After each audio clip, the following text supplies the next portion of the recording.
Hey, what's going on, guys? Welcome back to another Diablo 4 video. Today we're going to take a look at possibly the best rogue build for endgame Diablo 4. This deals insane amounts of damage, has the best CC in the entire game, being able to keep enemies on the ground constantly dazed and knocked down and miserable as they deserve to be, so you can just delete everything in an instant. It's also very easy to transition to from the previous Shadow Imbuement build, so let's jump right in with all the details. So here is how the skill tree looks like. It starts very similar to the Shadow Imbuement one, so you can pretty much switch to this very easily as many things overlap. Puncture is still our basic ability as we're going with the fundamental puncture so that we can apply vulnerability on our hits. Twisting Blades still going to be a core component of this build. We do want it for the insane amounts of damage, but even more important because it resets constantly our cooldowns very easily, especially Nightmare dungeons where enemy groups are very large. You can easily do that. And Advanced Twisting Blades has been nerfed recently, but it's still going to be the best in slot you can grab. Now, we have sacrificed dash on the skill bar and no longer use it. Instead, we will purely focus on the shadow step right now. So this is going to be our main gap closing ability. It's going to give us really high crit chance every time we do it. And we're going with the methodical shadow step because we do want the stun duration on enemies and elites especially. We are a bit squishy with this build, but thankfully CC, which is a major component of it, will help a ton with that.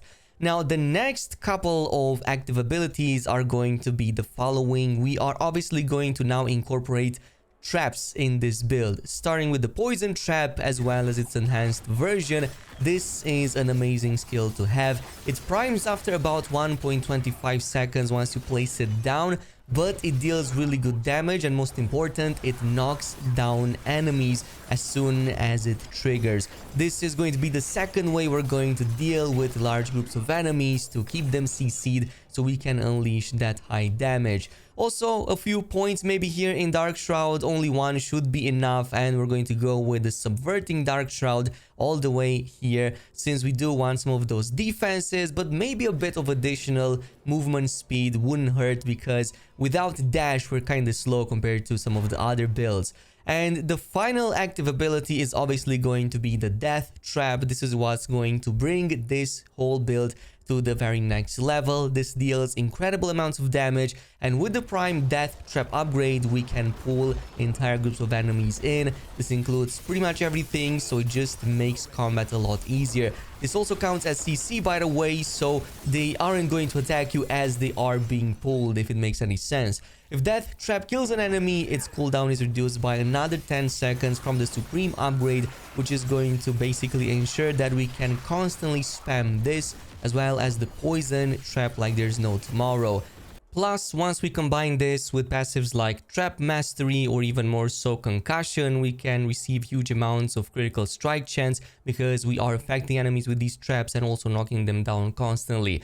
Now, the Capstone passive is going to be Exposure. This gives us two nice buffs over here, most important being the fact that it has a chance to reduce active cooldowns of our trap skills by 20%, so we do want that because we want to cast these as often as possible. Now, in terms of some of the other passives, obviously no endgame rogue build should go without Sturdy and Siphoning Strikes. We do need that close damage reduction, and also healing on every hit does help a ton with survivability. As I've said, we are a bit squishy, we are kind of trying to make up for that, so these are two of the main components for it.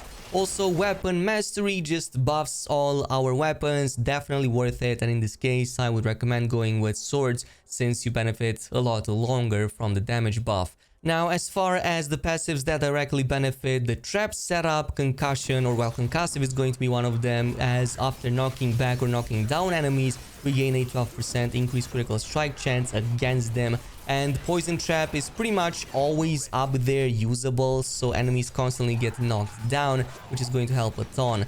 Trick Attacks, 1 point into it. This is going to make our critical strikes on dazed enemies to also knock them down 4.5 seconds. This is actually really good, and I will show you in a bit why, basically at keeping many enemies chain stun locked.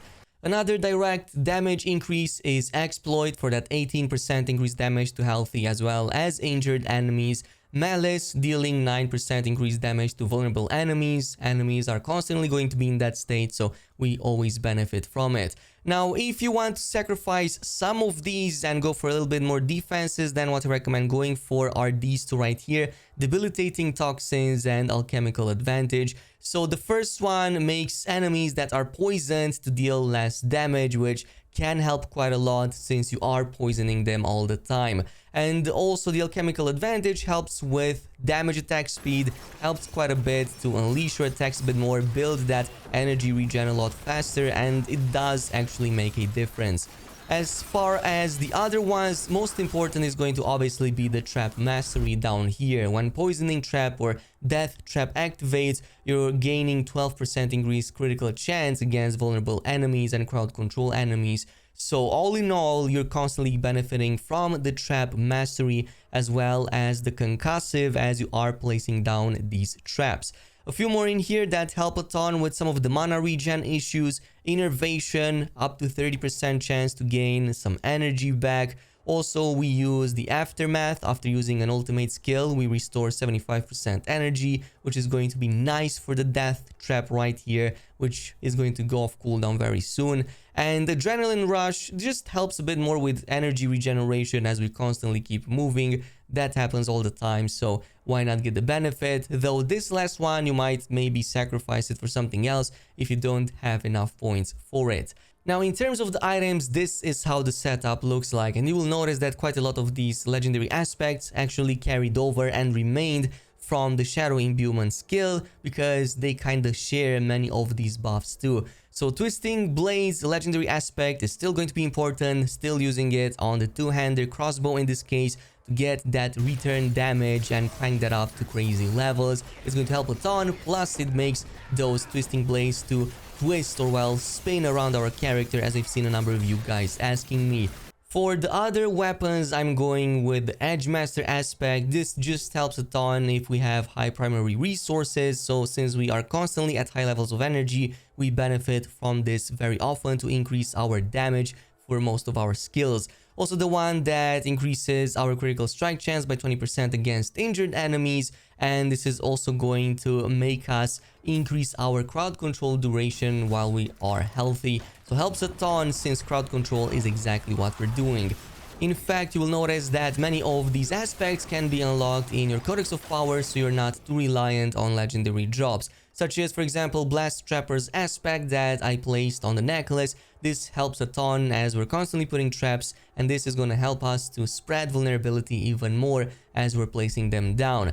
You will want to eventually focus a bit more on defensive aspects, like the one of Disobedience that gives you a very nice stack up of armor to help you survive for longer, and I suggest putting that on a chest piece. And then on the headpiece, go with the aspect of the Protector. This is going to give you barrier up absorption, which only happens when you damage elites, but that always happens on like Nightmare mode and the higher difficulties, and in the end game you're constantly going to get this buff, and it will basically give you kind of like a double HP bonus. In terms of some of the other options, there's one final I want to talk about, and that's going to be this right here. Dealing direct damage to a vulnerable enemy has up to a 27% chance to daze them for 2 seconds. This actually synergizes very well with even the only 1 point we added to the trick attacks, as we constantly daze enemies because they are always going to be vulnerable, and when we critical hit against enemies we just dazed with that legendary aspect, this is going to then knock them down again for 0.5 seconds. This is why you're seeing me in some of these situations completely stun locking and making these very odd animations against some of these elites. That's the trick attacks actually triggering to keep them stun locked for very long durations. I don't think you even need more than 0.5 seconds, because once it triggers, you're just keeping them down on the ground and basically stomp them until there's nothing left. As for the Paragon board, this is how it looks like right now for me. Of course, still a long way to go for the other ones, but I went with the glyph in this case of combat because it helps me a lot with critical strike, restoring 12% of the energy cost. I think that this helps me quite a bit to maintain that mana regen up so I can spam my abilities a lot longer. In this case, I can just spam the Twisting Blades, which then refreshes the cooldowns, which then lets me spam my other traps, which also gives me more energy regen So it's kind of like a feedback loop that once it triggers, it works perfectly to give you those infinite resource generations and also unleash your mightiest attacks. As far as the other ones, of course, skillful, as well as the first one right here called Prime, help a ton once you meet the requirements to give you basically a 40% damage on top between both of them. But you can totally switch to something else, such as Closer, if you find yourself dying a bit too often. This one can help a bit when you're staying in melee range to reduce some of the incoming damage, but I didn't like it as much. I preferred going in full damage.